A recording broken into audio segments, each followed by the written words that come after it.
Hello, everybody, and welcome to your Disney News highlights for the week of September 4th, 2021. I know, I cannot believe it's September either. Before we get started, I want to remind everybody that this video and everything that we do here is brought to you by Dreams Unlimited Travel. They are experts at helping you plan the perfect Disney vacation. You can visit them on the web at dreamsunlimitedtravel.com. When you book with them, it costs you nothing extra on your trip, and you help support the channel and all the content that we create here. So thank you, everybody, for that, and we are going to just dive right into the news here. So the big news of the last week is the return of the Walt Disney World Annual Pass. And you guessed it, they cost more with less benefits.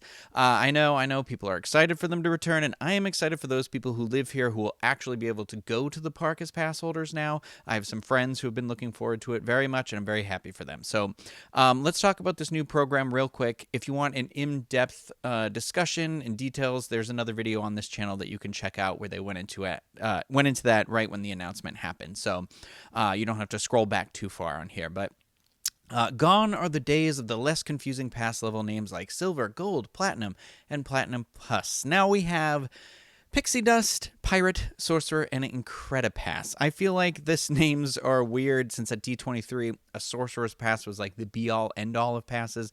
But here it's the Incredipass. I mean, smarter people than me came up with this who have a marketing degree, so it's fine. Everything is going to be fine. We're all going to be okay. So the Disney Pixie Dust Pass is $399 plus tax or $19 per month for 12 months for Florida residents after a $205 down payment, and you get up to 3 park reservations at a time, and it seems like it's more of a weekday pass with a bunch of blockout dates in this one. So the next level up is the Disney Pirate Pass. This one is $699 plus tax or a $45 a month for 12 months with that $205 down payment, and you get 4 park reservations at a time with that with a bunch of blockout dates.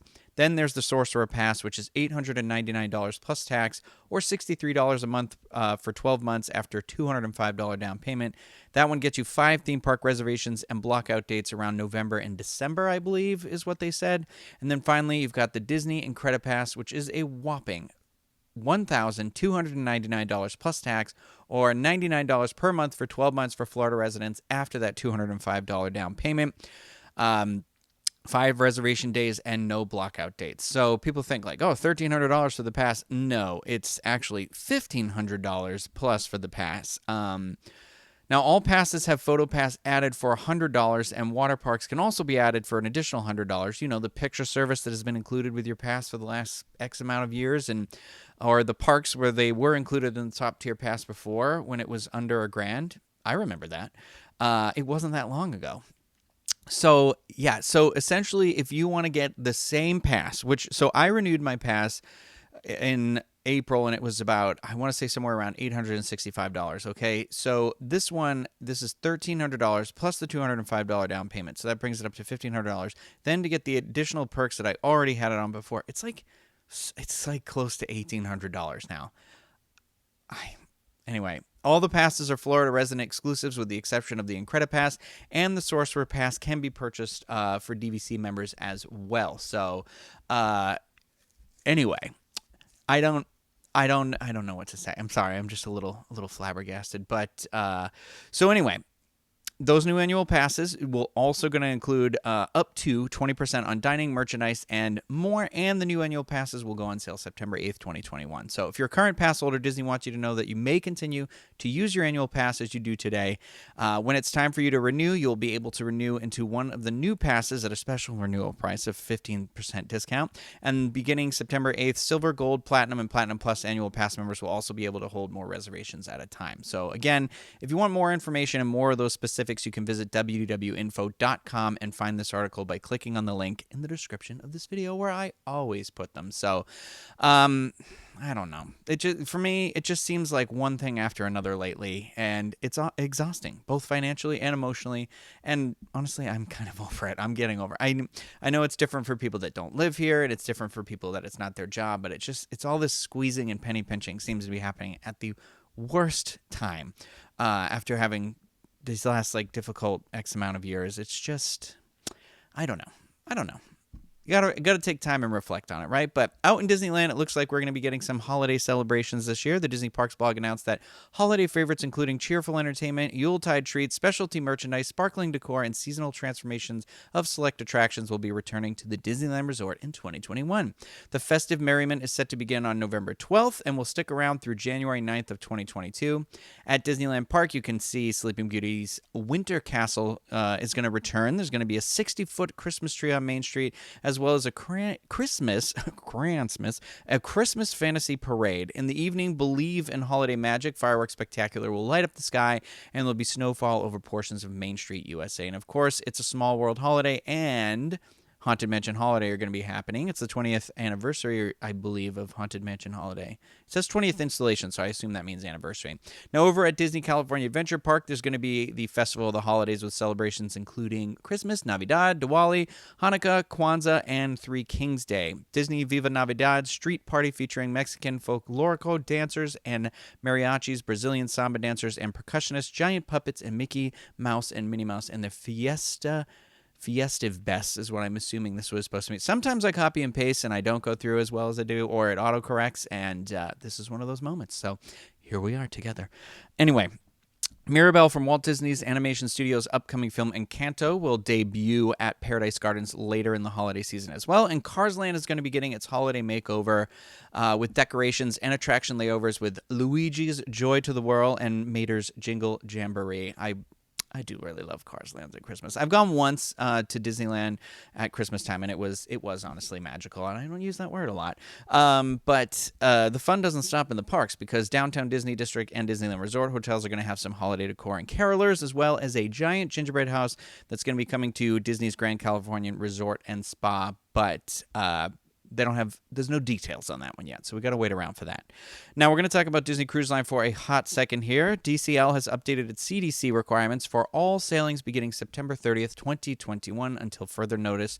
So there is a lot of important information in this article here for anybody that's thinking about cruising or is booked on a cruise or anything like that. So you might want to actually check out that article. Again, you'll find the link to that in the description below. But in terms of timing for pre-sale COVID-19 testing, the window in which guests 11 years of age and under must take and submit proof of a negative COVID-19 test has been reduced. Instead of it being between 5 days and 24 hours prior to the sale date, tests must be taken and submitted between 3 days and 24 hours prior to the sale date.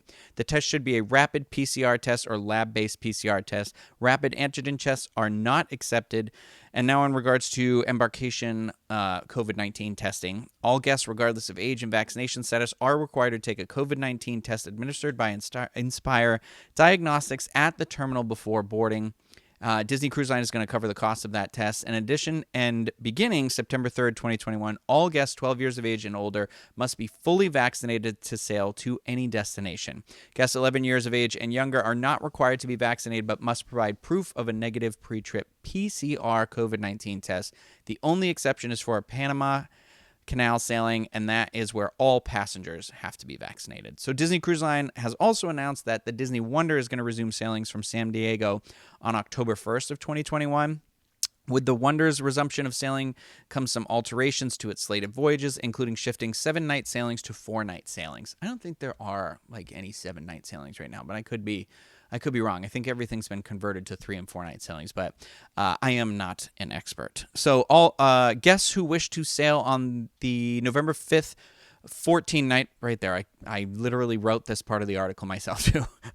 Guests who wish to sail on the November 5th 14-night voyage from San Diego to Galveston via the Panama Canal must be fully vaccinated. This means that under current vaccination guidelines, no guests age 11 and under may sail on this voyage. Also, all guests age 12 and up sailing on any of the itineraries out of San Diego must be fully vaccinated. So there are sailings longer than 7, 3, and 4 nights. So ignore me.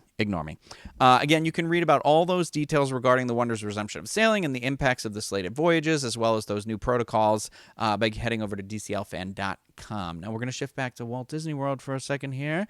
If you remember, there is a new daytime kite show coming to the Discovery River Theater near Dinoland, USA, at Disney's Animal Kingdom theme park in Walt Disney World in Orlando, Florida, on the planet Earth, in the Milky Way galaxy. Anyway, we got a little more information on that, and for anyone that may be interested, the show is called Disney KiteTails. And Like many of Disney's entertainment offerings, it will showcase some of our favorite Disney characters, only this time in kite form. The show will be performed several times a day and will include a colorful collection of oversized props and kites adorned with Disney animal friends from The Little Mermaid, A Bug's Life, and Finding Nemo. Original world beat arrangements of favorite Disney tunes will fill the air, and the excitement builds toward the launch of an impressive show of kites over the lagoon. Watercraft will zoom into view, pulling them with dynamic kite trains and enormous three-dimensional kites depicting familiar characters from The Lion King or The Jungle Book.